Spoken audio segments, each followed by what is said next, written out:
President Trump's new executive order effectively revamps the nation's approach to treating kidney disease. And a young woman in Central Mass is among the 30 million Americans who could benefit.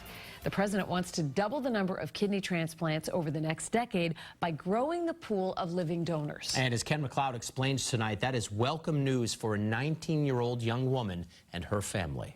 There you go. Samantha Cleveland still battles through chronic fatigue to ride her horse, but is well aware that thousands of people die every year waiting for a kidney. I try not to think about it too much because right now I'm doing okay. But after losing one kidney at age 4 and with the other steadily failing, dialysis will be needed sooner rather than later. And Samantha is already hunting a living donor for a transplant. We knew this day would come.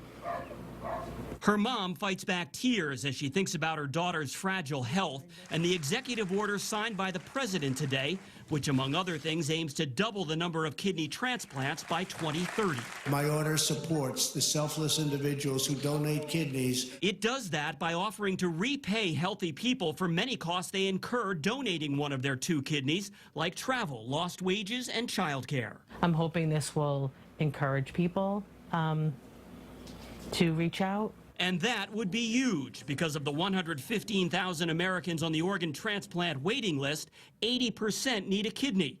And of the 21,000 made available last year, less than a third came from living donors. I think it's a solid plan. I think it just gives people more hope. Hope for patients like Samantha and a gigantic money saver for Medicare, which now pays out more than $110 billion a year for kidney care, mostly on expensive dialysis for late-stage renal failure. Aggressive early treatment and living donor transplants would save billions. The goal is to find a living donor before I get to that point so I'm not, already in the mud before I need a new kidney. Yes! Samantha is looking to ride horses for a long time. I'm hoping it works just for everyone's sake and, for me as well. The Trump plan calls for moving the bulk of kidney dialysis away from clinics and into the home, much cheaper. It also mandates stricter oversight for the 58 nonprofits that collect organs for transplant and decide where they go.